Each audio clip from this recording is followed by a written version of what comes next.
AIDSO Koppal ಜಿಲ್ಲಾ ಸಮಿತಿ May 15, 2026 neat ಅಕ್ರಮ ಎನ್ಟಿಎ ರದ್ದತಿಗೆ ಎಐಡಿಎಸ್ಒ ಆಗ್ರಹ. ಕೊಪ್ಪಳ ಬಸ್ ನಿಲ್ದಾಣದ ಕನಕದಾಸ ವೃತ್ತದಲ್ಲಿ ಎಐಡಿಎಸ್ಒ ನೇತೃತ್ವದಲ್ಲಿ ವಿದ್ಯಾರ್ಥಿಗಳ ಪ್ರತಿಭಟನೆ.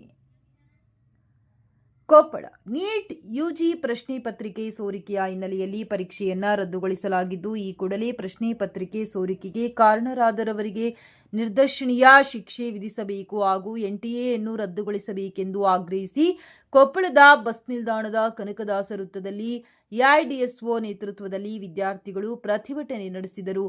ಪ್ರತಿಭಟನೆಯನ್ನ ಉದ್ದೇಶಿಸಿ ಎಐಡಿಎಸ್ಒ ರಾಜ್ಯ ಮುಖಂಡರಾದ ತುಳಜಾರಾಮ್ ಎನ್ಕೆ ಮಾತನಾಡಿ, ಪದೇ ಪದೇ ಮರುಕಳಿಸುತ್ತಿರುವ ನೀಟ್ ಪ್ರಶ್ನೆ ಪತ್ರಿಕೆ ಸೋರಿಕೆ ಕೇವಲ ಒಂದು ಪರೀಕ್ಷಾ ಸಂಸ್ಥೆಯ ವೈಫಲ್ಯವನ್ನ, ಇದು ಲಕ್ಷಾಂತರ ಪ್ರಾಮಾಣಿಕ ವಿದ್ಯಾರ್ಥಿಗಳ ಬೆವರು ಮತ್ತು ಕನಸುಗಳ ಮೇಲೆ ಎಸಗುತ್ತಿರುವ ಘೋರ ದೌರ್ಜನ್ಯವಾಗಿದೆ. ಕೇವಲ 3 ವರ್ಷಗಳಲ್ಲಿ 2ನೇ ಬಾರಿಗೆ ವೈದ್ಯಕೀಯ ಶಿಕ್ಷಣದ ಕನಸು ಹೊತ್ತವರ ಆಶೋತ್ತರಗಳನ್ನು ಅತಿ ಹೆಚ್ಚು ಹಣ ನೀಡುವವರಿಗೆ ಹರಾಜು ಹಾಕಲಾಗಿದೆ. ರಾಷ್ಟ್ರೀಯ ಪರೀಕ್ಷಾ ಸಂಸ್ಥೆಯು ಎನ್ಟಿಎ ಕೋಚಿಂಗ್ ಮಾಫಿಯಾದ ಕೈಗೊಂಬೆಯಂತೆ ವರ್ತಿಸುತ್ತಿರುವುದು ಇಡೀ ವ್ಯವಸ್ಥೆಯ ಹದಗೆಟ್ಟ ಸ್ಥಿತಿಯನ್ನು ತೋರಿಸುತ್ತಿದೆ.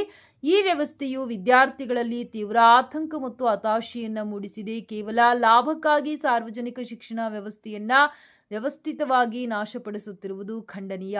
ಕೆಲವರ ಸಂಸ್ಥೆಯು ಕೋಚಿಂಗ್ ಮಾಫಿಯಾದ ಕೈಗೊಂಬೆಯಂತೆ ಎಂದರು. ನಮ್ಮ ವಿದ್ಯಾರ್ಥಿಗಳ ಭವಿಷ್ಯದ ಅಡಿಪಾಯವನ್ನೇ ಭ್ರಷ್ಟಾಚಾರ ಮತ್ತು ಆಡಳಿತಾತ್ಮಕ ನಿರ್ಲಕ್ಷ್ಯಕ್ಕೆ ಬಲಿ ನೀಡಲಾಗುತ್ತಿದೆ. ಶಿಕ್ಷಣ ವ್ಯವಸ್ಥೆಯನ್ನ ಮಾರುಕಟ್ಟೆಯನ್ನಾಗಿ ಮಾಡಿಕೊಂಡಿರುವುದರಿಂದ ಇಂತಹ ಸಮಸ್ಯೆಗಳು ಪದೇ ಪದೇ ಹಲವು ಕೇಂದ್ರೀಕೃತ ಪರೀಕ್ಷೆಗಳಲ್ಲಿ ಮರುಕಳಿಸುತ್ತಿವೆ ಎಂದು ಆಕ್ರೋಶ ವ್ಯಕ್ತಪಡಿಸಿದರು. ಪ್ರತಿಭಟನೆಯಲ್ಲಿ ಎಐಡಿಎಸ್ಒ ಜಿಲ್ಲಾ ಸಂಘಟನಾಕಾರರಾದ ಪ್ರದೀಪ್, ಶಾರದಾ, ಪೋಷಕರಾದ ಸಿದ್ದಲಿಂಗರೆಡ್ಡಿ, ಶರಣುಗಡ್ಡಿ, ವಿದ್ಯಾರ್ಥಿಗಳಾದ ಅಭಿಷೇಕ್, ಪಲ್ಲವಿ, ಪ್ರತಿಭಾ, ಸ್ಫೂರ್ತಿ, ಸ್ನೇಹ ಸೇರಿದಂತೆ ನೂರಾರು ವಿದ್ಯಾರ್ಥಿಗಳು ಪಾಲ್ಗೊಂಡಿದ್ದರು. ಗಂಗರಾಜ್ ಹಳ್ಳಳ್ಳಿ, ಜಿಲ್ಲಾ ಸಂಚಾಲಕರು, ಎಐಡಿಎಸ್ಒ ಕೊಪ್ಪಳ.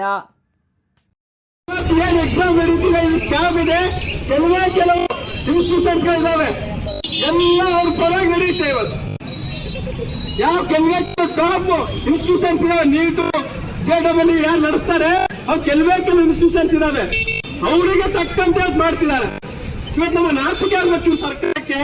ಯಾಕಂದ್ರೆ ಒಂದು ಸ್ಕ್ಯಾಮ್ ಆಗುತ್ತೆ, ಒಂದು ಕ್ವಶನ್ ಪೇಪರ್ ಲೀಕ್ ಆಗುತ್ತೆ ಅಂದ್ರೆ ಇವರ ಆಡಳಿತ ನಾವು ಪ್ರಶ್ನೆ ಮಾಡ್ಬೇಕಾಗಿದೆ.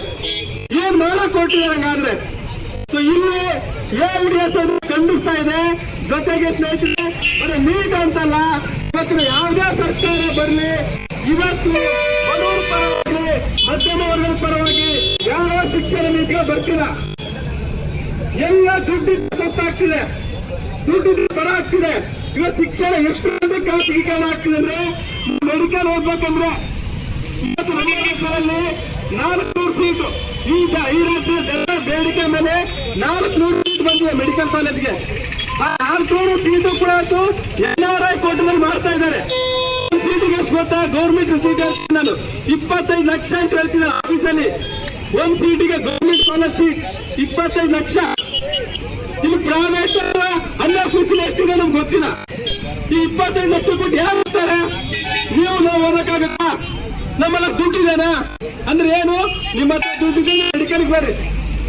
ಇನ್ನೊಂದು ಇಂಜಿನಿಯರಿಂಗ್ ಪರಿಸ್ಥಿತಿ ಹೆಂಗಿದೆ ಅಂದ್ರೆ, ಪ್ರತಿ ವರ್ಷ 10% ಫೀಸ್ ಹೆಚ್ಚಿಗೆ ಮಾಡ್ತಾರೆ. ಪ್ರತಿ ವರ್ಷ ಇಂಜಿನಿಯರಿಂಗ್ ಸೀಟ್, ಅದು ಗೌರ್ಮೆಂಟ್ ಇಂಜಿನಿಯರಿಂಗ್ ನಾವು ಓದಕ್ಕಾಗತ್ತಾ? ಇಲ್ಲ. ನಮ್ಮ ಅಪ್ಪ ಅಮ್ಮ ಏನೋ ಓದಿಸ್ಬೇಕಾದ್ರೆ ಮನೆ ಮಠ ಮಾಡಿ ಬೀದಿಗೆ ಬರ್ಬೇಕು ನಾವು ಮೆಡಿಕಲ್ ಮುಂದಷ್ಟೆಗೆ. ಆಯ್ತು, ಮೆಡಿಕಲ್ ಮುಂದೇನು ನಾವೇನೋ ದೇಶ ಸೇವೆ ಮಾಡಕ್ಕಾಗತ್ತಾ? ಇಲ್ಲ. ನಾವು ಅದೇ ಲೂಟಿ ಮಾಡೋ ಕೆಲಸ ಕಲಿಬೇಕು. ಇಂಜೆಕ್ಷನ್ 1000 ರೂಪಾಯಿ, ಒಂದು ಮೆಡಿಸಿನ್ ದುಡ್ಡು, ಎಲ್ಲದಕ್ಕೆ ನಾವು ಖರ್ಚು ಮಾಡಿರ್ತೀವಲ್ಲ, ನಾವು ಅದೇ ಕೆಲಸ ಮಾಡ್ತೀವಿ. ಅಂದ್ರೆ ಏನು? ನೀವು ದುಡ್ಡಿದ್ರೆ ಬದುಕ್ರಿ, ದುಡ್ಡಿದ್ರೆ ಶಿಕ್ಷಣ ತಗೊಳ್ರಿ, ದುಡ್ಡಿದ್ರೆ ನೀವು ಇರ್ಬೇಕು. ಇಲ್ಲ, ಇದು ಸರ್ಕಾರ ಮಾಡಕ ಹೊರಟಿರೋ ಸ್ನೇಹಿತರೆ. ಈ ಬರೇ ನೀಟ್ ಎಕ್ಸಾಮ್ ಬಗ್ಗೆ ಅಷ್ಟ ಇಡೀ ಶಿಕ್ಷಣ ವ್ಯವಸ್ಥೆ ಹದಗೆಟ್ಟು ಹೋಗಿದೆ. ಇಡೀ ಶಿಕ್ಷಣ ವ್ಯಾಪಾರೀಕರಣ ಆಗಿದೆ. ಪ್ರತಿಯೊಂದಕ್ಕೂ ದುಡ್ಡು ಸ್ನೇಹಿತರೆ.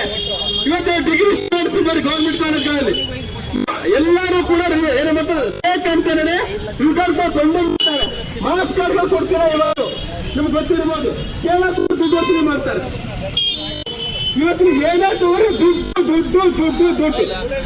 ನಾವು ಪ್ರಶ್ನೆ ಮಾಡ್ತಾ ಇದೀವಿ, ಶಿಕ್ಷಣ ನಿಲ್ಲಿಂತ ಲಕ್ಷ ಮರಳು ಕೊಡ್ತಿದ್ದೀರಾ.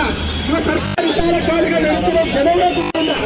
ಇವಾಗ ಶಿಕ್ಷಣ ಸಿಕ್ಕಿ ಅಂದ್ರೆ ಇದರಿಂದ ಸಾರ್ವತ್ರಿಕವಾಗಿ ಹೋರಾಟ ಮಾಡಿದ್ದಾರೆ. ಈ ದೊಡ್ಡ ಸಂಖ್ಯೆ ಓದ್ತಿದ್ದೀರಾ. ಒಂದು ಟೈಮಲ್ಲಿ ಹೆಣ್ಮಕ್ಳಿಗೆ ಶಿಕ್ಷಣವೇ ಇರಲಿಲ್ಲ, ಅಲ್ಲಿ ಹೋರಾಟ ಮಾಡಿ ಸಾವು ಮಾಡ್ತಿದೆ, ಜ್ಯೋತಿ ಮಾಡ್ತಿದೆ.